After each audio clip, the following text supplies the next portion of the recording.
नमस्कार, मैं हूं अविनाश और ग्लिम्स ऑफ बस्तर के इस एपिसोड में आपका स्वागत है। आज हम जा रहे हैं बैलाडीला बचेली की खूबसूरत वादियों की सैर में। और जैसा कि आप जानते हैं कि बैलाडीला और बचेली का पूरा इलाका अपनी खूबसूरत वादियों के लिए जाना जाता है, लेकिन आप ये भी जानते हैं कि वो पूरा का पूरा इलाका उच्च कोटि के लौह अयस्क के लिए भी जाना जाता है।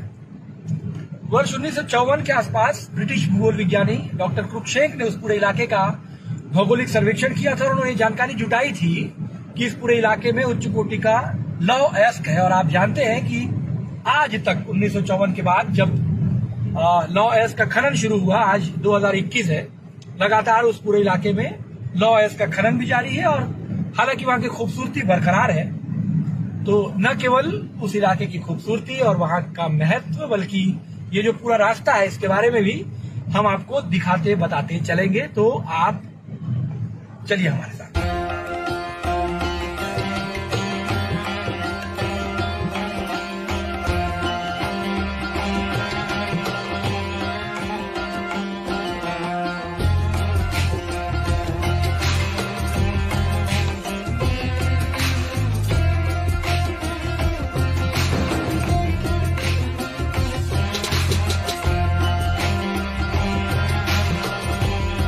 तो आखिरकार बैलाडीला की खूबसूरत वादियों में हम पहुंच चुके हैं और आप देखिए कि ये बचेली पहुंचने का रास्ता है। और जैसे ही हम यहाँ तक पहुंचते हैं तो यहाँ की खूबसूरती आपको आकर्षित करने लगती है। चारों तरफ पहाड़ियां और हरी हरी वादियां और चारों तरफ कुदरत के द्वारा बिखेरी गई खूबसूरती।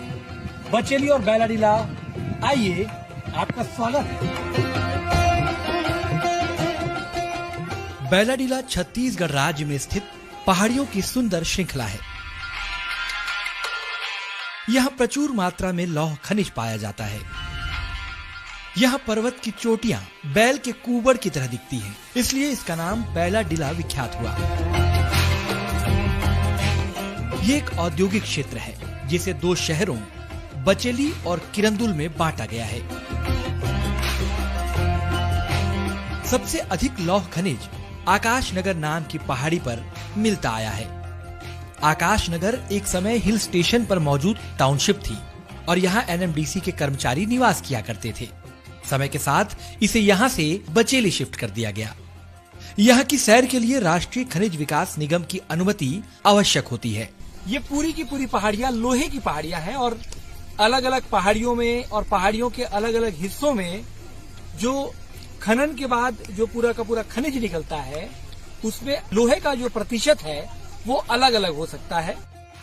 आकाशनगर से पर्वत श्रृंखलाओं के सुंदर दृश्यों को निहारा जा सकता है।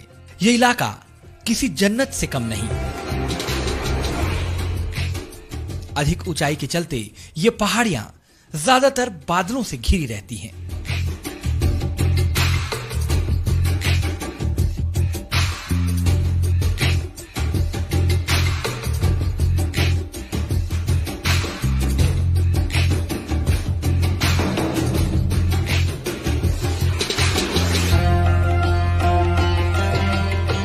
यहाँ से मालगाड़ी के जरिए लौह अयस्क विशाखापट्टनम और वहां से जापान भेजा जाता है।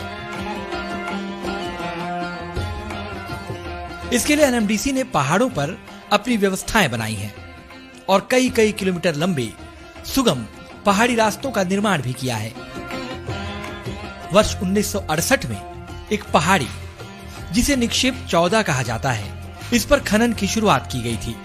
यह भारत देश की पहली इतनी विशाल, खुली हुई और मशीनों से युक्त लौह अयस्क की खदान है।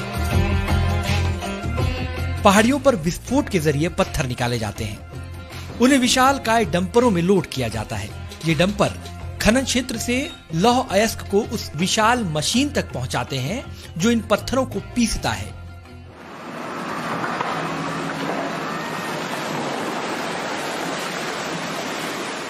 इसे गैरेटरी क्रेशर कहा जाता है। ये लौह अयस्क कन्वेयर बेल्ट की सहायता से पहुंचाए जाते हैं। ये बेल्ट 50 डिग्री ग्रेडियंट के साथ 2 किलोमीटर लंबी सुरंग से होती हुई 2.5 किलोमीटर के सिंगल डाउनहिल कठिन टेराइन और स्ट्राटा के बीच से होती हुई गुजरती है।